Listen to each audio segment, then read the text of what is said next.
What's up and welcome back. I'm John Stark from MacTheMovieGuy.com, your favorite blind film critic, and today we're going to talk about something in the water. Just something in general. Just there's something out there, and we're going to talk about it. There's that floating island of garbage that everybody talks about. I'm sure at some point somebody will try to turn into some sort of like new continent. Uh, There, we talked about something that was in the water. Thanks for subscribing. Click like and subscribe. And this is a film. It's a directorial debut, and most people don't like this. From what I can find, uh, like IMDb is at like a 4 point something. Metacritic is actually a little bit higher given the IMDb. It's only like a 42, which I've seen the disparity be the other direction a lot more, where people like the film and the Metacritic score is lower. So the fact that I think the Metacritic score is a little bit higher than what IMDb would like it to be. Not that, you know, I know you think 4 point something and 45 on Metacritic are like the same thing. They're not. It's same thing with Rotten Tomatoes. You have to sort of understand where everything is. But I watched this with audio description. I think you can find this on Hulu. Uh, it, it's a shark movie that didn't need to be a shark movie. It's more interesting actually if it's not a shark movie. It's kind of disappointing that it becomes a shark movie, and then everybody's like, "Oh, we have to judge it by shark movie standards now." And it's like, well, yep, self-inflicted wound on that one. So as far as the script and directorial debut goes, I would have just taken the shark out of this movie. I'd found it way more interesting without a shark, and maybe changed up the script a little bit. The film actually opens pretty engagingly. I did not know this was a shark movie, even though it says something in the water. Lots of things are in water. You know what I'm saying? I mean, Swamp Thing, Loch Ness Monster. You know what I'm saying? I mean, like various things could be in the water. A body could be in the water. This could be a mystery about a body that was found in the water. I don't know. So, unfortunately, it just happens to be a shark movie. But it opens up not like a shark movie.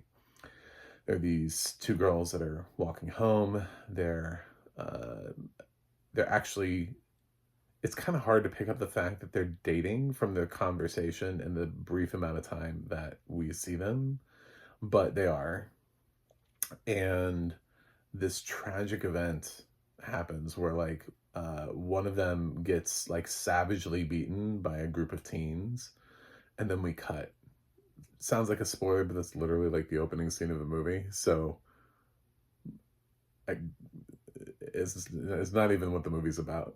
Um, and we cut. It's like a year later, and the one that survived the beating, Mia, she is getting off of a plane. She's got like obviously like a scar from the beating, and she's listening to like meditation and trying to like relax and calm down and all that good stuff. And she gets a text from one of her friends saying sorry, and she doesn't really understand the context until she sees that the friend that's picking her up at the airport is the friend that was there for the savage beating, who she hasn't spoken to since. I guess they broke up. We find out sort of later a little bit more about the relationship through story, but it's just like really awkward.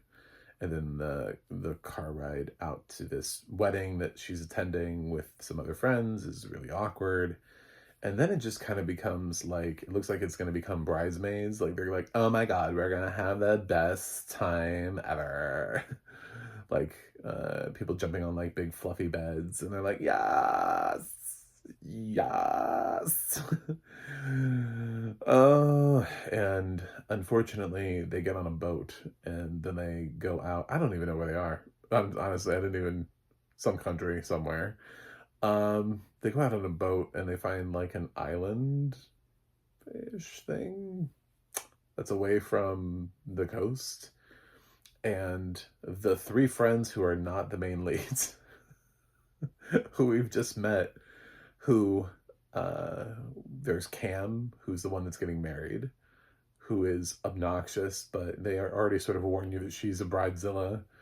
There's Lizzie, who has no discernible characteristics except later on it comes up the fact that she can't swim, so that becomes like what she is. She's the one who can't swim.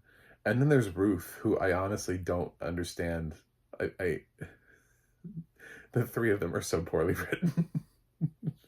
Like we meet them and they're clearly not the leads of the film. So they all just become archetypes. So um they leave Mia and I want to say her name was Nikki. Might have been. Uh Mia and the other one sort of on this stretch of beach, and then they like leave them there and go away, and they like strand them there, but they're not really stranded because they're like on the same island. But there's just it's like I guess a big enough island that it's a pain in the ass. So they're like, talk it out. We'll come back for you later. Like work things out, okay? It's just the two of you just need time. So they talk for like a minute because this film doesn't have time for any of that. And then they like walk and they rejoin their group and they're like holding hands and the group is like, "Oh my God, are we gonna have to have a double wedding?" And they're like, "Yes." And they're not like they're not back together or anything like that. They're just like, that's fucking fine. We're okay. Like let's just rejoin our friends who are stupid. And also, it would have been a great time to, instead of just leaving, this film is not even 90 minutes long, instead of leaving ample time to just float in water, which is what most of this movie is, well, we could have developed Cam, Lizzie, and Ruth more. Uh, Also, I would say the time on the beach between Mia and girl who I've already forgotten what her name is. Uh, yeah, could have been more time to actually develop them as humans. And I think a lot of this stretches into survival territory in that you don't need the shark. You know what I'm saying? Like they're already clearly not cut out for this. Somebody made just like a terrible choice to go to this island in the middle of nowhere. Literally anything could happen to them out there. But we have shown Mia as being like a survivor. So she's strong. She went through this terrible thing and almost died. And obviously she's like the lead of the film. So, and she's got this like survivor strength within her. So that's kind of what you're waiting for, is to just see her do something. I mean, she's far more developed as a character from anything else, just simply because of her experience. And then you're watching, she has these moments where she sort of has these like trauma flashbacks. So uh, she really does power the film, because you're like, well, she could do anything. You know, she could lift a 2-ton car off of somebody, probably. I don't know. I mean, just like possibilities are endless, but the film never taps fully into her, into like her abilities, because it's way too interested in becoming a shark movie for no discernible reason whatsoever. Um, the audio description even points out things like there's sharp coral, which I thought was interesting, you know, because it comes up later on, but then there's some other stuff. This is going to be kind of spoilery, but I'm not going to tell you who lives and who dies, so don't worry about that. In case you're like, well, he's telling us a lot. Is he going to ruin the whole... I'm not going to ruin the whole movie. Really the only reason you go to watch these movies is to go, does anybody live or die? Like, who lives, who dies? It'll be kind of easy to figure out that for yourself, just based on like screen time and what you know about those characters. And then you realize, well, it's a shark movie. Who are you? So, but then again, that's kind of problematic about most of the characters in the film who are not Mia. Everybody just is kind of like there. That doesn't mean that Mia's the only one either that survives, or that even Mia survives. It just means the film is poorly written in terms of character development. So they rejoin the other three girls, and one of them is like in the water. And I honestly thought she cut her leg on coral, because the audio description even made the point to mention the sharp coral. And also props on using the word azure to describe the color of the water. I fucking love that. Like, heart that. Heart emojis. I was like, ooh, azure. Ooh. think, I don't know if, I mean, I used to be able to see, so I conceptually understand shades, and I was like, could I use that and apply that to something? Like, do I know what the difference between azure is and other shades? No, I don't. Uh, but I liked it. It's a different way to describe aquamarine, like something like that. And you're like, ooh, instead of just saying blue all the time. But yeah, so she cuts her leg, and they're like, oh, I don't know. And she's really losing blood. I mean, this girl is losing a lot of blood. Like, a lot, a lot. Uh, definitely, they talk about like hitting an artery or whatever in the audio description. Is like, she must have, because there's some like thing on the audio description once they sort of move away from the area, which that is like the blood is like like staining the water and rolling up on the sand. Like, I'm like, God, how much did she bleed? You know? But I don't even understand, because it's just like it wasn't described as being like somebody's like shark took chunk out of leg. You know what I'm saying? It's just like something punctured her leg. And there's a thing later on where one of the girls gets like the shark swims by and it like slices her arm. I'm like, with what? Was the shark swimming at this like odd angle? It was like,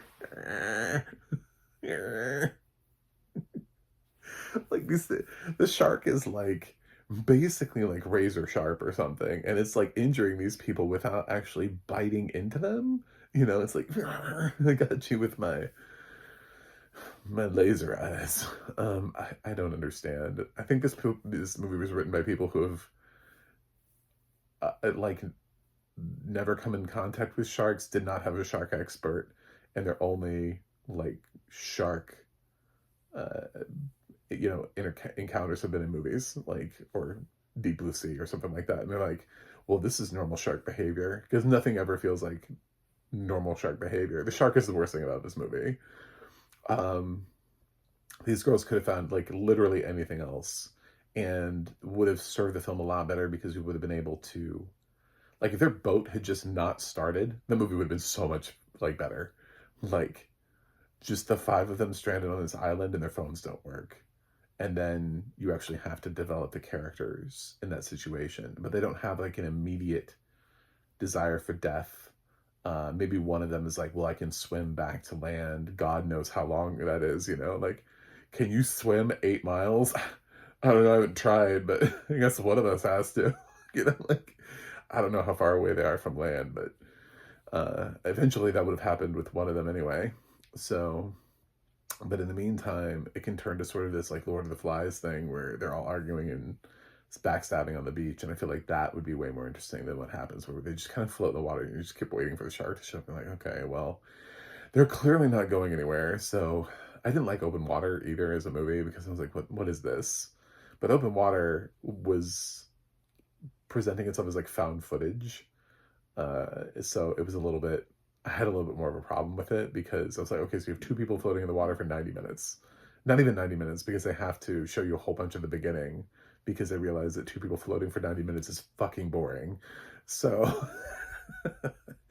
so this film is like, well, I guess we'll do a little bit of that, and we'll wait about 20-25 minutes before shark, and then it's floating in the water. So, and then they have more people. I guess that's the thing. Anyway, I don't think this movie is like bad in like, I've seen films that are aggressively awful this year, where it's like every choice. I read some of the reviews on IMDb where they're hammering people for making like terrible life choices, and I'm like, I don't know anybody who makes terrible life choices. Without like giving things away, the first person to go doesn't really do anything to deserve it. Like, except be present in the movie. Like, that's uh they didn't make like a bad choice. They're just, do you know what I'm saying? Like, there's nothing about that. So second person, I don't know. I wasn't like, oh no, what have you done? oh no, don't do that. You're so stupid.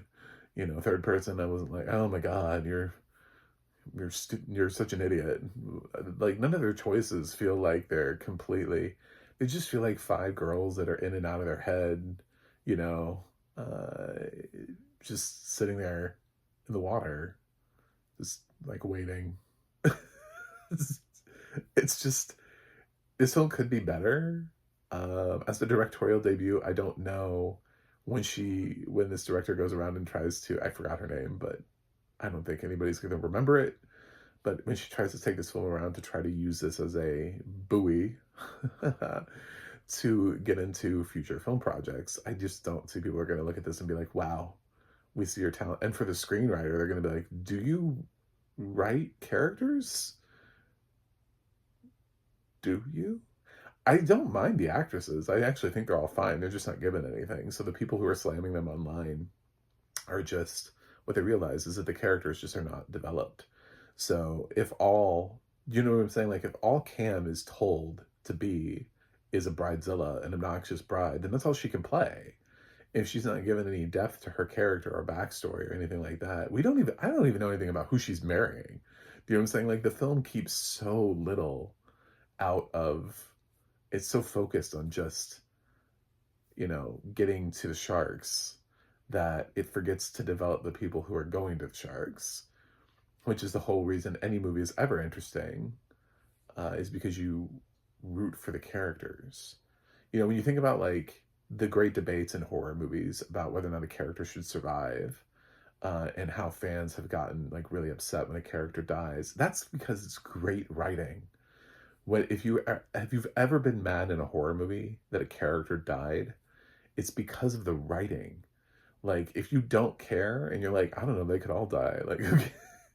You know, honestly, Meg was the only one who I thought like had any depth of any, where I was like, well, I guess she should survive. Um, but at the end of the day, even her development is very limited because she doesn't get to talk about like where she's been for the last year. Really, she just kind of, you know, she's limited to sort of like meditation and like recovery. It's a very limited scope, and to take a death that I love because fans hated it so much that they had to rewrite it.